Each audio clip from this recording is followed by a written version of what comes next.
Bienvenidos Jesús y Keila a este espacio donde jóvenes y adolescentes de nuestras iglesias de la Comunidad Bautista de Madrid os puedan conocer y puedan saber más sobre vuestro testimonio. Y para ello, a modo de introducción, os quería preguntar algunas cosas, como por ejemplo, ¿qué edad tenéis? ¿A qué iglesia pertenecéis? ¿Qué cosas hacéis en vuestra vida cotidiana? ¿Y qué proyectos tenéis en mente actualmente? Vale, pues yo tengo 27 años, estamos en la iglesia los dos de San Sebastián de los Reyes y pues nada, me dedico a trabajar, me gusta mucho leer y también lo que estamos ahora haciendo, estamos trabajando como en un punto de misión nuevo, se llama El Vínculo y bueno, hacemos diferentes cosas, actividades para el barrio y demás. Sí, mi nombre es Keila, yo tengo 26 años y estudio Historia del Arte. También he hecho otras cositas relacionadas con el mundo medieval, me gusta mucho, y dedico mi tiempo a intentar hacer divulgación cultural y también trabajar en la iglesia, en distintas áreas. Muy bien. Bueno, ambos estáis casados, pero compartís contextos distintos. Tú, por ejemplo, Jesús, vienes de una familia que no es evangélica, pero sin embargo has tenido una experiencia con Dios personal a lo largo de tu juventud, concretamente en la universidad. ¿Nos puedes comentar un poco más, Jesús, cómo conociste al Señor en la universidad? Sí.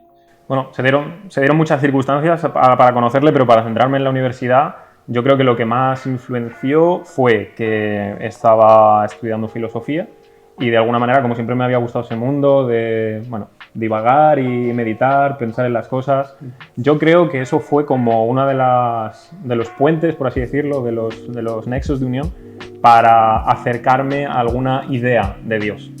Y lo más curioso de todo es que al final no fue la idea de Dios, sino Dios mismo el que de alguna manera me encontró. Entonces fue por eso, yo diría. Y en cambio tú, Keila, provienes de una familia evangélica, eres hija de pastores. ¿Cómo tomaste esa decisión personal por ti misma, ¿no?, de creer en Jesús en una familia que ya de por sí creía en el Señor desde siempre?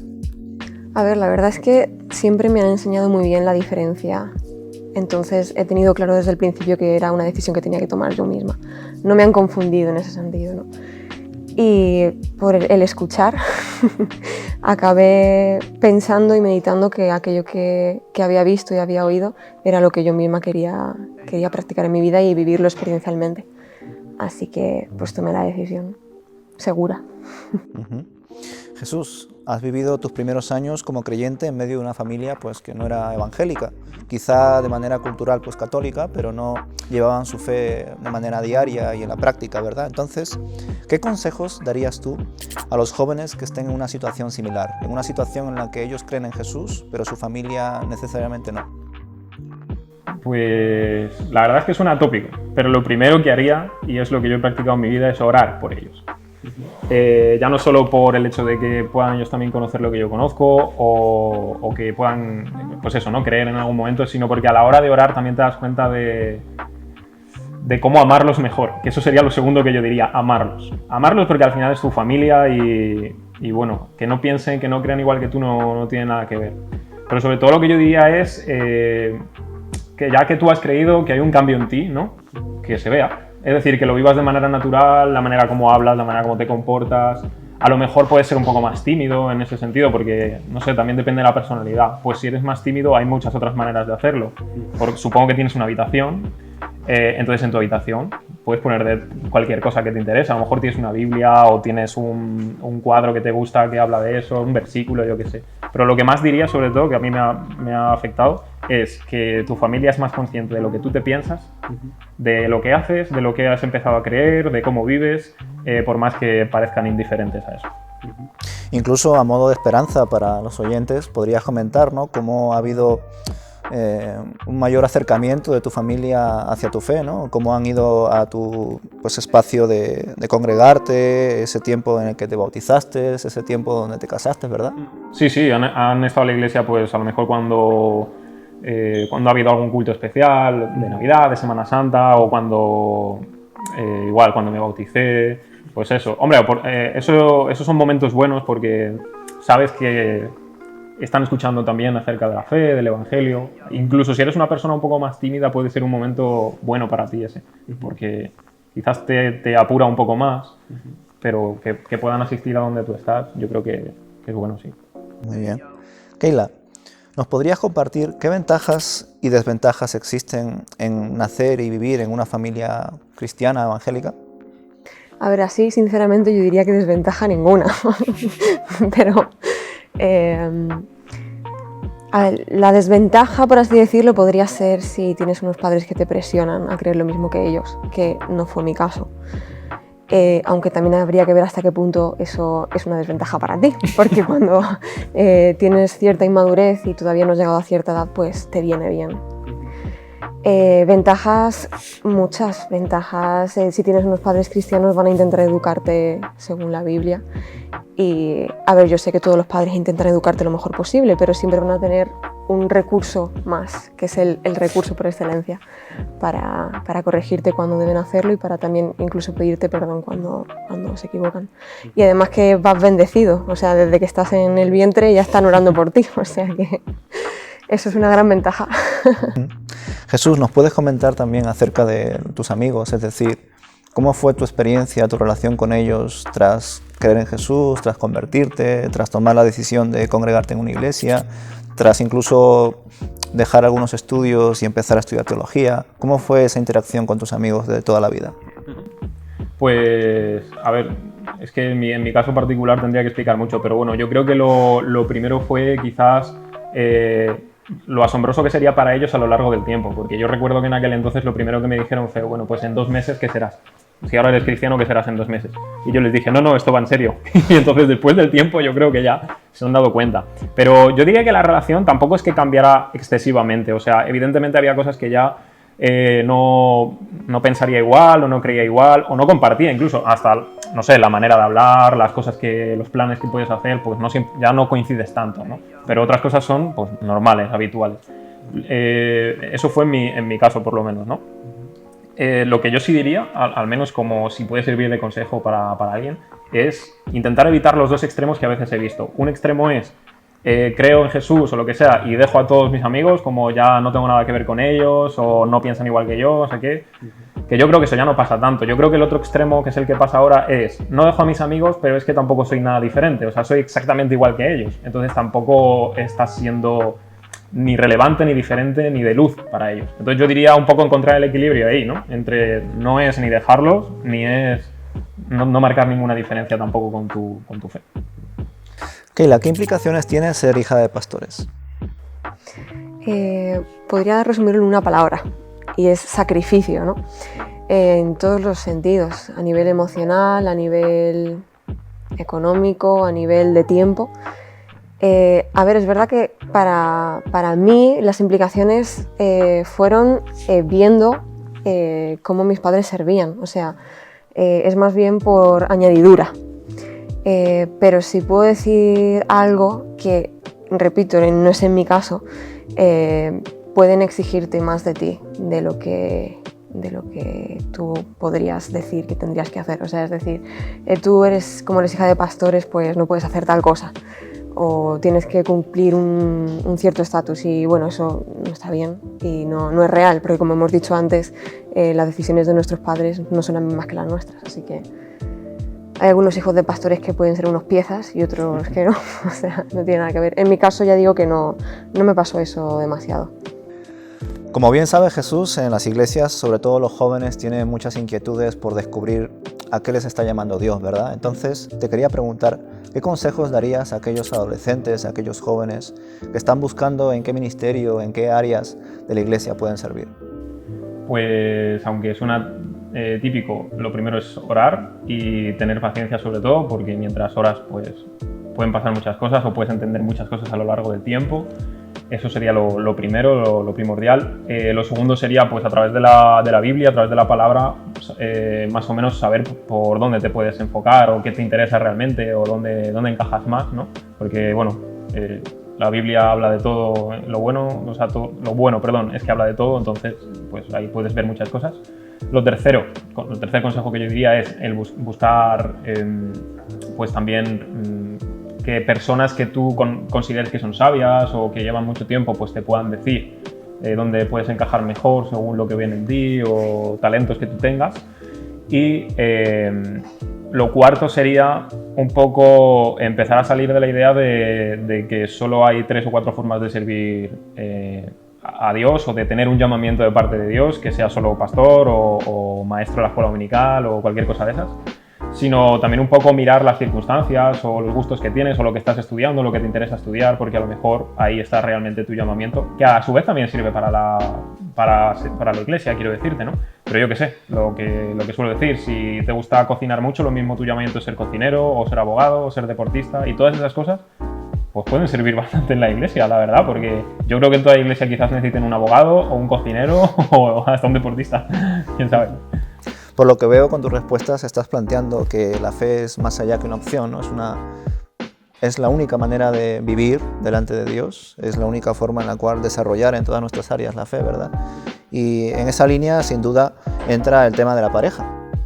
Y muchas veces nuestros jóvenes tienen dificultades a la hora de saber delante del Señor, ¿no? ¿Esta persona es la idónea para mí o no es la idónea?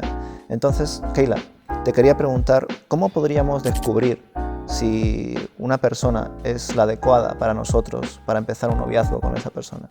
Gran pregunta y muy importante porque va a marcar tu vida, ¿no? A ver, lo primero de todo, y ya sé que es básico, pero es que en este primer paso muchos fallan, y es que crea lo mismo que tú, que sea cristiana, que sea cristiano. Y de verdad esto es que no te lo puedes jugar, o sea, no te la juegues con esto porque va a ir mal. Me refiero, el matrimonio de por sí ya es un reto. El matrimonio cristiano, si no tienes a Dios, va a ser más complicado. Entonces eso, lo primero, no te la juegues. Y que sea cristiano de verdad y, a ser posible, comprometido con el Señor. Lo segundo es que tengan llamamientos, llamados, vocaciones similares o la misma. Porque, por ejemplo, si uno tiene el llamado de ser misionero y el otro es, pues cogiendo el ejemplo, cocinero en el mejor restaurante de Madrid y se va a quedar ahí, pues obviamente eso va a traer problemas. Y lo que buscamos es complementarnos y no ser uno el obstáculo para otro, ¿no? Entonces eso es muy importante, que sea compatible. Es una de las primeras cosas que hay que hablar también.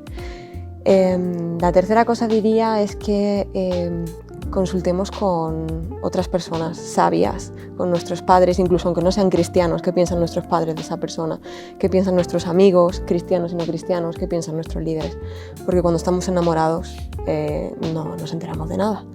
Entonces necesitamos gente objetiva que nos diga las cosas como son. Y Jesús, ¿tú cómo definirías el noviazgo? Es decir, ¿qué orientaciones darías a una persona que ya empezó, que ya dio ese paso de elegir a la persona, de presentarla a su entorno de amistades, familiares, iglesia, etcétera? ¿Qué orientaciones podrías dar a aquellas personas que ya han empezado un noviazgo y que están pues en esas primeras etapas de conocerse más todavía, ¿no? E incluso ya de plantearse un matrimonio? Pues eso es lo primero que te iba a decir, así que me la has quitado. Es replantearse, entiendo que ya lo han hecho, pero replantearse realmente, ¿me quiero casar? Porque si no empiezas por ahí, pues es mejor que no hagas daño a la otra persona ni te hagas daño a ti, ¿no? Entonces eso es lo primero. Pero bueno, salvando entonces esa distancia, yo diría que una de las cosas más importantes en medio de ese noviazgo es hacer preguntas mutuamente y hablar de todo tipo de cosas que se te ocurran, porque al final de esa manera es como conoces bien a esa persona, sabes cómo es o cómo piensa o qué cosas quiere hacer y entonces te va encaminando sí o no, dependiendo, ¿no? Al matrimonio al que quieres llegar. Entonces yo diría que es eso, porque a veces hay como preguntas muy incómodas que no te atreves a hacer o cosas que no quieres hablar o quizás a ti te parece que tú por decir esa opinión la otra persona va a decir venga fuera, adiós y no quieres perder a lo mejor, pero es que para nada. Yo creo que eso es lo más importante, hablar de todo, cualquier pregunta, da igual, hasta las que parecen más como no se pueden, yo diría todo, yo para mí eso sería lo primero. Y bueno, supongo que ya dentro del noviazgo saber poner límites y bueno, saber qué puedes y qué no puedes o qué debes y qué no debes hacer, ¿no? Porque, en fin, hay muchas cosas que podemos hacer mal y si ya empezamos mal ahí, no es que no se pueda redimir la cosa, pero...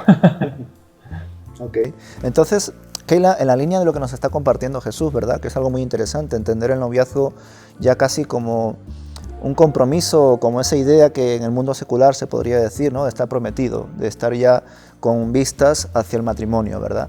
Entonces, aún teniendo en cuenta ese objetivo, la incertidumbre también se produce en lo siguiente: ¿cuándo dar ese paso de estar en el estado de noviazgo y casarse? Es decir, ¿qué elementos se tiene que dar en el noviazgo para tomar esa decisión tan importante? Complicado, pero Según tu experiencia. según mi experiencia, lo primero y más importante es que cuando buscamos una respuesta de Dios tan importante como esa, necesitamos tener conversaciones con Dios. Entonces, si ya desde antes no tenemos una relación con Dios estrecha, ¿cómo pretendemos entender una respuesta de Él tan importante como esta? O sea, eso es lo primero, porque entonces vamos a estar rayándonos de si Dios nos ha dicho esto, no nos ha dicho esto, y puede ser un caos terrible. Así que lo primero, tener una relación personal con Dios y entiende sus señales. Lo segundo sería, pues saber si la otra persona quiere casarse contigo ya en ese momento. O sea, eso es como básico, ¿no? Porque puede llegar un momento en el que uno esté preparado y el otro no, por lo que sea, ¿no? Entonces, que los dos quieran tomar ese paso.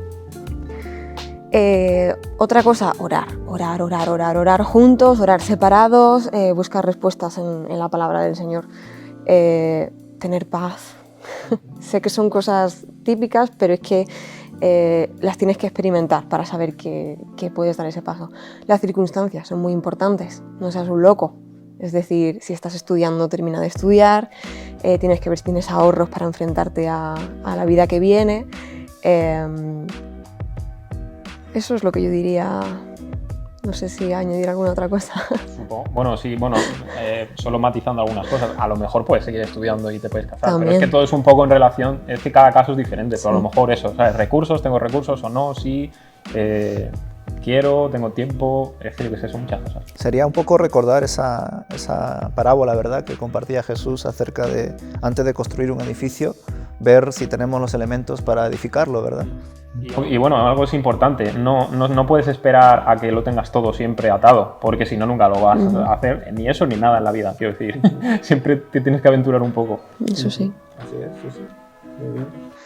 Jesús, bueno, lleváis relativamente poco tiempo casados, depende de cómo se mire, ¿verdad? Pero tenéis un elemento muy interesante en vuestra experiencia, y es que os casasteis y a los pocos meses empezó la pandemia. Generalmente todos sabemos que, salvo excepciones, el matrimonio suele ser, en los primeros años, una etapa también pues, de asumir responsabilidades que antes no se tenían, por lo menos de la misma forma, ¿verdad? Ya no solamente en asuntos de adaptarse en la convivencia, sino incluso a los nuevos lugares donde uno se instala, los vecinos, el trabajo, asuntos económicos, asuntos administrativos en general, ¿no? Entonces, viendo todo ese panorama, ¿verdad? ¿Cómo ha sido vuestro amor, vuestro matrimonio en tiempos de pandemia? Parece el título de una serie, ¿eh? Bueno, de algún modo parece una especie de alusión al libro de Gabriel García Márquez, ¿no? Madre mía, pues sí, un poquito. Pues, a ver, en mi experiencia por lo menos no ha sido como algo muy raro, no sé. Para mí ha estado bien, la verdad, ¿qué quieres que te diga? Lo bueno de, por lo menos en mi trabajo también es verdad que muy pronto me mandaron a casa. Entonces eso ha afectado hasta, yo diría que mejor, porque hemos estado más tiempo juntos en casa, que a lo mejor si tuviera que estar yendo a la oficina o lo que fuera. Y eso yo creo que ha sido bastante bueno. O sea, que el primer año nos hemos estado viendo la cara todo el rato. Y no sé, pues yo diría que lo más destacado es eso. Pero vamos, para mí, bien. Y bueno, estar más tiempo en casa a lo mejor te parece que va a ser peor porque puede haber más discusión o algo o más roce, pero supongo que en el primer año de casado eso no existe mucho, ¿no? Muy bien.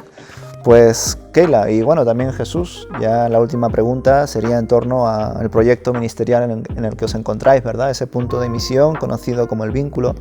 Y os quería preguntar un poco, pues, cómo es vuestra experiencia sirviendo en un nuevo punto de misión que también tiene ese elemento, vamos a decir, llamativo, ¿no? De empezar un proyecto de punto de misión y que venga una pandemia, ¿no? En medio de todo eso. Así que, si queréis, nos podéis comentar un poco vuestra experiencia, cómo habéis trabajado a nivel presencial, pero también durante mucho tiempo seguramente a nivel telemático, qué proyectos tenéis actualmente, cualquier cosa que nos pueda también ayudar a orar por vosotros, ¿verdad? Interceder por un nuevo proyecto en Madrid. ¿Quieres decir un poco? Sí, podríamos pensar que es un poco locura, ¿no? El empezar un proyecto así en medio de la pandemia, como has dicho. Pero es que siempre es momento Hoy es el día de salvación, o sea, es que no tenemos nada que perder, ¿no? Entonces, es verdad que ha sido difícil, sobre todo por temas de espacio, por temas de traslados y todo esto. Pero se puede y además Dios sorprende. Quizá cuando nos vemos más presionados, con mayores dificultades, es cuando más nos expandimos, cuando más fe... Bueno, eso ya se lleva viendo desde el cristianismo antiguo, ¿no? Así es. Cuando eran perseguidos, más se extendió el evangelio. Entonces, no tenemos que estar en la burbuja. Aprendemos mucho cuando estamos en un punto de misión, porque se nos abren los ojos a cosas que antes no pensábamos. Estamos acostumbrados a ir el domingo a la iglesia, sirvo en el ministerio que sirvo y luego me voy a casa, pero te enfrentas a muchos retos, la verdad. Tienes que estar muy abierto a las personas nuevas que vienen, a los problemas, a las opiniones de las personas que vienen. Y bueno, pues también trabajar en equipo es muy importante. Yo creo que estamos aprendiendo mucho y es momento para hacerlo. Siempre es momento. Yo diría que te sientes un poco como el apóstol Pablo, ¿sabes? O sea, es un mundo nuevo y te encuentras a todo tipo de personas. No sé por qué este tipo de lugares atraen personas, vamos a decir, raras.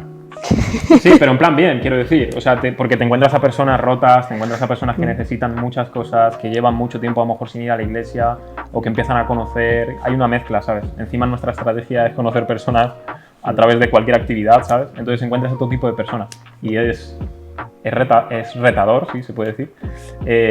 Eso, tratar a esas personas mola.